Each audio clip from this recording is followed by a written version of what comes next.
Thank you, thank you. Guys, coming to this hall today, I realized something. I'm presenting at 3 p.m.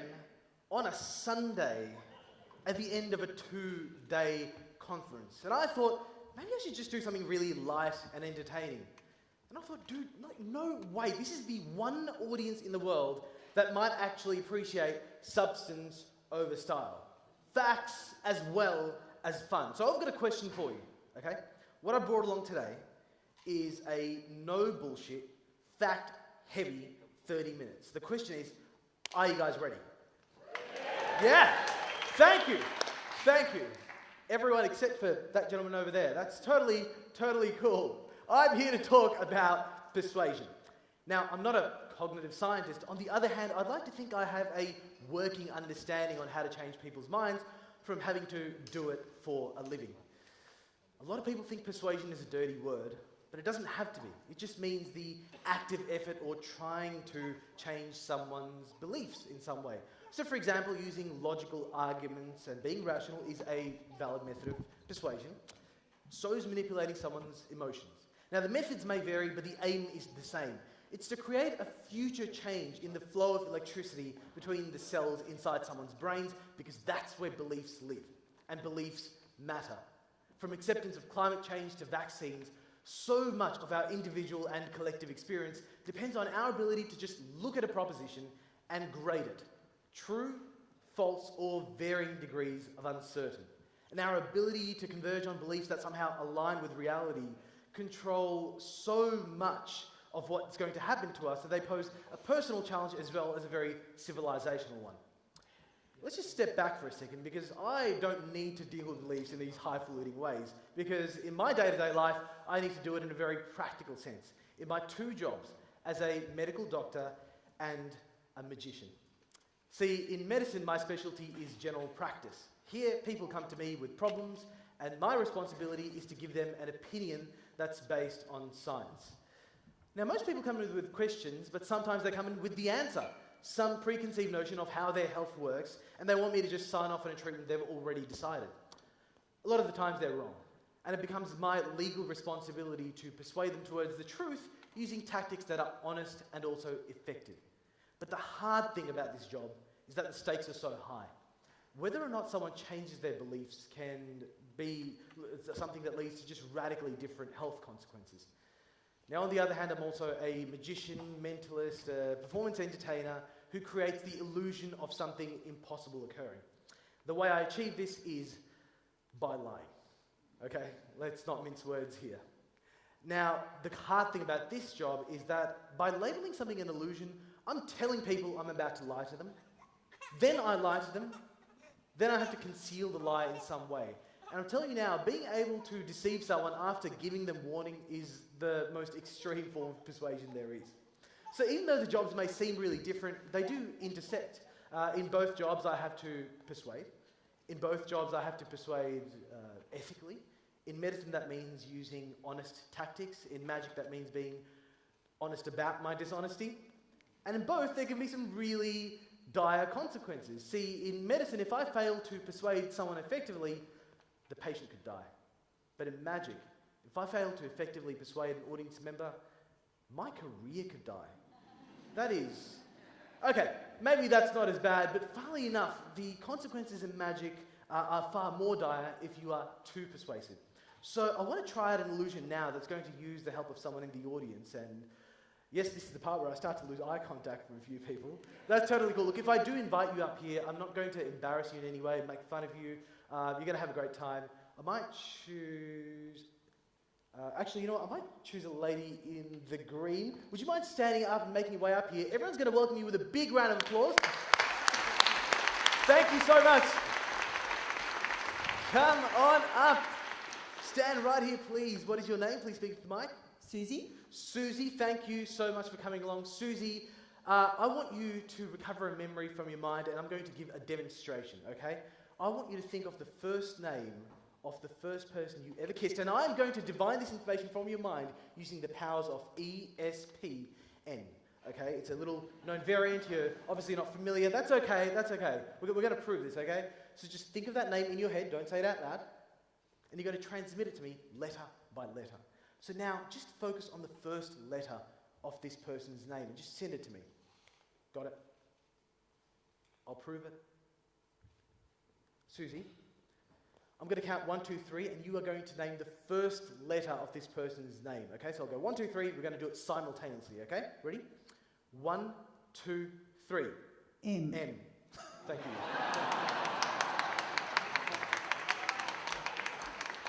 Now, before we all renounce religion and head home from that miracle, I do have something else to show you. Susie, I'm not going to lie, this part is actually quite difficult for me, so I am going to ask you to cooperate.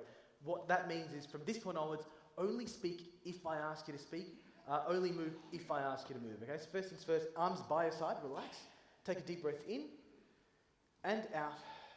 Perfect. Susie, wasn't it?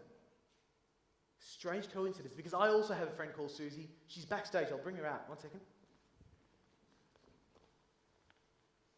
Where is she? There she is. Susie. I can sense the tension here. Guys, it's not real, come on, it's just, Jesus. Okay, Susie, just take a couple of steps back, just to around here. Stay right there, okay? Perfect, stay absolutely still like a statue. Susie, in a second, I'm going to ask you to close your eyes, and then I want you to become aware of any physical sensations that you might feel. It's going to be nothing uncomfortable or painful, okay? So you're just going to close your eyes, be aware of any physical sensations, keep them closed, keep them closed.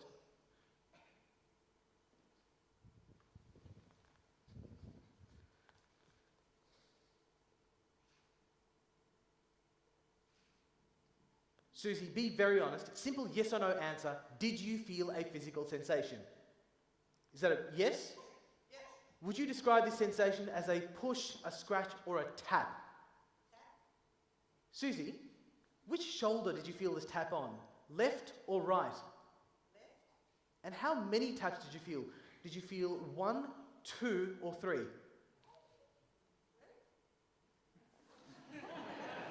Very enthusiastic there. Open your eyes. Do I go anywhere near her? No? In fact, we're going to take this up a level. Just go ahead and curl your fist up into a ball like this. Okay, yep, sure, that one. Hold it roughly there. This voodoo doll is not real. We all know this here. That's totally cool. But Susie, you can imagine if it was, right? Like, you can imagine if this was your hand and if I held this lighter at a safe distance, you might not feel anything. But if I got a little bit closer, you might feel some warmth. It might get warmer, warmer, warmer, warmer until... Look what we've done. I want you to hold your hand out, cock your wrist back, spread your fingers, show everyone. What? Get out! I know! Susie, everybody, stay there for a second. I can tell you weren't impressed by the ESPN. We are going to improve on that. I just want you to keep thinking of that person's mind over and over again in your head. Don't say it out loud. Keep thinking it. Keep thinking it. Just wait. Keep thinking it. Do you know what this is doing? Fuck all. Fuck all. It's not real. I don't want you to see this, okay, Susie? I don't want you to see this, but look straight ahead. If this is wrong, it's going to be embarrassing, but let's just see how we go. Don't look. This is what I think the name is of the person that she's thinking of. Can you tell everyone out loud the name of that person? Mark. Mark? Check it out. Freak out. What? I know. Thank you so much, Susie. Have a seat.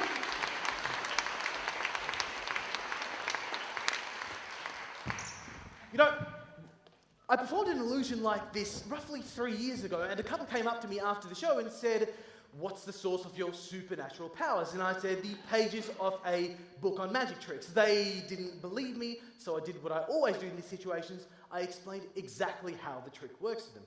And they said, "Of course you'd say that. What a clever ruse to hide the source of your supernatural powers."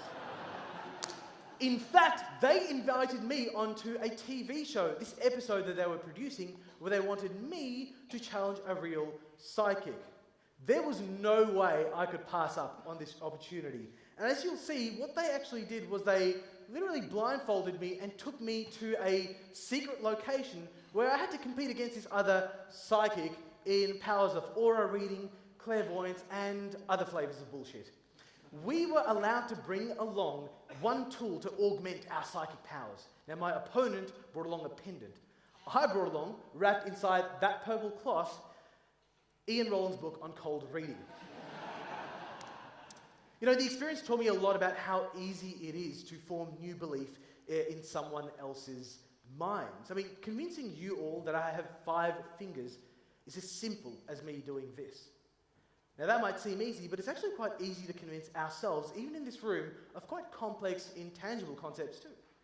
Right now, around Sydney, people are walking around happy in the knowledge that the universe is expanding and string theory might be plausible.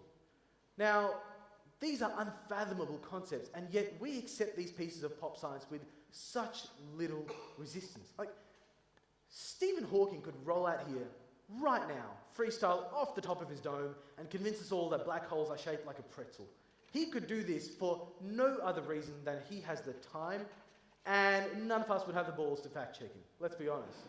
Like, he could start bullshitting now, and we wouldn't notice until like Easter, right? But that's just how it is. It's not a bad thing that as humans we can form new beliefs easily. The problem is we can also form wrong beliefs easily. The prevailing theory on human cognition is the dual process theory, the idea that we have 2 different systems of thinking. System 1 being fast, automatic, it doesn't really consume your memory in any sense, and it's rule of thumb based, heuristic based. Type 2 is slow, conscious, it's effortful, and it taxes your memory, far more analytical. They're not really that separate because they do interact a lot. Now, system 1 is the one that tends to get the blame for a lot of the common cognitive biases that we've heard about in pop science. Everything from the instant inference of correlation as causation, or the cheerleader effect, right? System 2 thinking, however, that's where the flaw lies. That does not allow our beliefs to change. That's where the resistance comes from. And it's this flaw that I exploited against the other psychic when I had to win. When we were taken to the secret location, my challenge was to divine what dark event occurred in that building 50 years ago and give some very specific details. To win, all I knew I needed to do was guess. Guess as much as I goddamn can, and guess I did, because I knew that even if I get 95% of things wrong, the producers are only really going to focus on the 5% that I get right. In fact, when I asked them about all the things I got wrong, they said, well, we just put that down to the biostatic interference from the other psychic being in the room. See, they already had a belief about me in some way, but they treated the evidence in order to fit that belief. This is essentially having a positive test strategy. It's hardwired into our system 2 thinking. And yet, of course, we all know from science, and I'm kind of preaching to the converted here a little bit, that if you want to see something's true, what you'd really do is look for instances of when it's false. But this core flaw of this positive test strategy in our head gives rise to 3 distinct biases. And these biases coordinate themselves to form a kind of neural defense system, a defense system that stops beliefs from being updated and changed. And these are confirmation bias, I'm sure a lot of you have heard of, paying special attention to things that agree with your priors. Motivated skepticism, being skeptical only about arguments that disagree with your priors. And active information avoidance, literally blocking out your own access to information that might change your belief, even if it comes at a cost. That one's a little bit less known, so I want to illustrate this. Huntington's disease is a curse. You get it in your 20s or 30s, you die in your 40s and 50s, 100% mortality rate, no cure. Worst of all, if one of your parents has it, there's a 50% chance that you could get it too. Imagine finding out that you had this disease. Imagine how much of your decisions would hinge on this. You may only enter into certain types of relationships. You may not want to save for retirement, not have children. And if you do have a family history, and there's that 50-50 chance you could have it, you can find out with a simple, easy, cheap test. And despite this, only 10% of people want to get tested. 10% of people who have a 50-50 chance of getting it want to get tested. The 90% do not want to know. And this tells us a lot about why is it that our psychological systems try to defend certain beliefs from being changed. The prevailing theories are they do this in an attempt to regulate affect, improve good emotions, reduce bad ones. Secondly, they try to protect beliefs that tell us we're going to get what we want, a certain desirability bias. And thirdly, they try to maintain beliefs that supply us with a link between our identity and that of our social in-group. This could be cultural, religious, political, traditional affiliations of any form. So those are the behaviours we use in order to defend beliefs, but hey, what's actually happening at a brain level when you try to persuade people? Guys, I'm not going to lie, it's going to get pretty content heavy. Stay with me here, we're going to make it, okay? To understand these things, we need one of these things, an MRI machine. A functional MRI scan of the brain detects what's called a bold signal, blood oxygen dependent level, that tells us which part of the brain is being metabolically active. So neuroscientists Kaplan, Gimbel and Harris decided to find a bunch of people with some really deeply, strongly held political beliefs, and they put them in an MRI scanner and tried to scan their brains as they tried to challenge those beliefs. What they found was interesting. When they challenged beliefs that were not particularly political in nature, simple things like Thomas Edison invented the light bulb, common myth, the part of the brain that was being very active was this. It was the dorsolateral prefrontal cortex, a part of the brain known to be active in cognitive flexibility, being able to compare two concepts just needed for rational thinking. But when they tested or tried to persuade people out of beliefs that were deeply politically held, the part of the brain that was active was this, the default mode network. It involves several structures, and I'm going to test my laser pointer skills here. We've got the anterior temporal zone, we've got the inferior parietal zone there, we've got the precuneus and then posterior cingulate. Don't fall asleep, sir. Not an option, okay? And very importantly, this part that I'll come back to in a second, that's the medial prefrontal cortex. These are parts of the brain that are involved in our sense of identity, how we see ourselves versus how others see us, and also how we think about other people, our theory of mind for them, where we get our common shared sense of ethics from as well. But the funny thing about this is, these parts of the brain maybe shouldn't have been triggered so much in these challenges, because these challenges weren't moral or ethical in nature, they were often statistical. They should have triggered off more deductive processes in the brain, and yet they didn't. This seems to track by research in Goal in 2003, which shows that when you give people simple logic problems, but then just dress them up a little bit in some political terms, people's abilities of deduction genuinely go down. So a lot of the research seems to suggest that when it comes to our beliefs that pertain to our sense of social identity, they are firstly very resistant to persuasion, secondly tend to activate less parts of the brain that are involved in that cognitive flexibility, thirdly activate parts of the brain that are known to be active in what we call cognitive reappraisal, literally changing our thinking to improve our mood. That was the dorsomedial prefrontal cortex, that bit I was pointing to earlier. And also trigger activity in parts of the brain that are known to make us reflect about our sense of identity versus other people. None of this would matter, except for the fact that we have several societal challenges right now where different people have different beliefs, and just for some of them, we need to somehow converge on the same belief. Rationality is the process that could get us there, but our psychological defense of beliefs just because they are attached to our social identity is impeding that process. That used to just be armchair political commentary, and yet now we've got growing neurological proof. So how do we convince people of facts? Well, when it comes to wind turbine syndrome, or it's Wi-Fi allergies, or GMOs, or climate change, you can sense a certain exasperation amongst scientists. Frankly, I don't think they're considering all the options at their disposal. Okay? Now, sure, near the top we have some of the more, ethical options, such as being logically consistent, but you can use social proofs and celebrity endorsement. You can attach certain emotions to certain beliefs. You can attach fear and disgust to people who are non-believers, and when in doubt, as I always say, go full North Korea, just censor, punish, detain, whatever you need to do. Now, I will grant you that that slide is absurd, but it makes us rephrase the question. The question isn't how do we persuade people, the question is how do we do it in the most ethical way possible? Can facts and reasoning change people's minds? There's that old saying that's turned into a bit of a meme lately, the idea that you can't really change the mind of someone who's being irrational because logic didn't get into that position, logic is not going to get them out, right? And I can kind of see how that's broadly true. There is evidence that you can't broadly teach rationality. Telling someone about all 200 cognitive biases doesn't certainly avail you of them instantly, but I think this meme's just going to go into overdrive. In 2016, we had the single greatest communications failure in human history. We had the shock election victories of Donald Trump and Brexit. The failure was not the result, it was the fact that it came as a shock. Here we are at our maximal peak of digital connectivity, social media conduits, and an ever-shortened news cycle that can't keep up with our appetite, and yet half the country didn't know what the other half was thinking, and neither did the experts whose job it was to know. People started freaking out.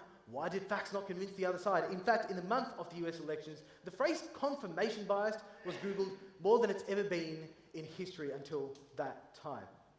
And then, of course, was spawned this new bleak subgenre of literature. Just three of those examples are why facts don't change our minds, how to convince someone when facts fail, didn't really focus on the convincing part, more on how facts fail, and the famed oatmeal comic that talked about how if you give facts to people, it can actually make people angry, it can be counterproductive.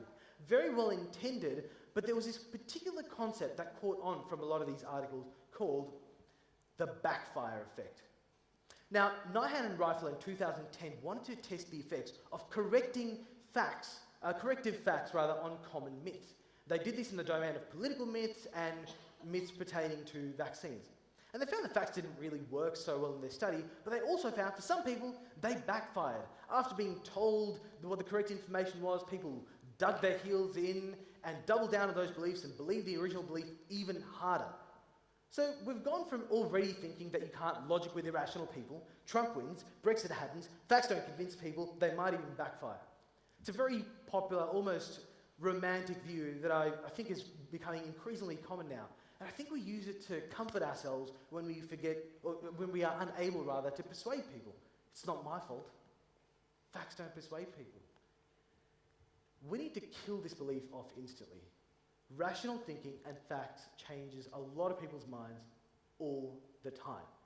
Firstly, this backfire effect might not even be real. We did that classic mistake in science, jump to conclusions without replicating the research. In fact, someone tried to replicate it in 2016, Porter and Wood, with a study with way better methodology, 4 times as many subjects. What do they find? This backfire effect rarely occurred. Correcting people's facts had a durable effect in their beliefs in those myths. We don't need to fear using facts. What are some other evidence-based ways we can use facts? Well, firstly, pointing to scientific consensus. Why does this work to a certain extent? Well, people do actually listen to experts. The problem is they tend to find the experts that they like. So you can point them to the expert that you believe in, or potentially point them to consensus between experts. This is the gateway belief model. There's some reasonable evidence for this. Secondly, educating people on the science actually does help, but you can't just supply evidence and proof. You have to some extent explain the mechanism. There's something about that narrative style of explaining a process to people that's incredibly persuasive. Thirdly, asking people to explain their beliefs can actually weaken their belief in it. This exploits the illusion of explanatory depth, where we all think we understand things like climate change and mobile phones and the zippers on our jackets way better than we do, until we're asked to explain it, and then we're kind of like, yeah. That has actually been explored by Fern back in 2013, who showed that when it comes to deeply held beliefs that impinge on our sense of social identity, asking people to explain those beliefs can weaken their belief in it. And lastly, a great way to beat misinformation or disinformation is with vaccination. You can literally inoculate against bad ideas. The working model here is to point to the consensus, give a weakened example of a common myth or misperception or counter-argument, and then refute it instantly. There's good evidence for this being applicable in a broad set of domains, health, politics, and vaccines in particular. So those are some random evidence-based strategies, of course, but what's like the one-size-fits-all unifying theory almost on how to persuade people? What's science got for us? The answer is not much. That's not me. That's neuroscientists Kaplan and Gimbel saying that the available neuroscience on belief change is, I quote, relatively sparse, very, very sparse. In fact, leading science communicator Dan Kahan just cuts straight to the chase when it comes to the science of science communication. Communicators are relying on a bad model if they expect researchers to supply them with ready-to-use strategies.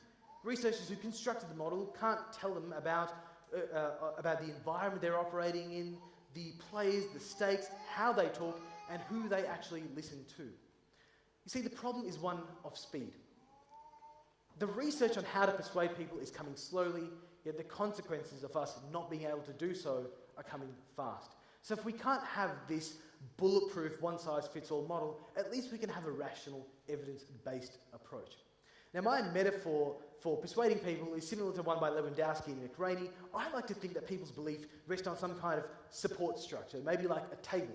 And when you're trying to change people's beliefs, you're like shaking the leg of the table, trying to break it, hoping that the belief is going to fall over. People respond differently.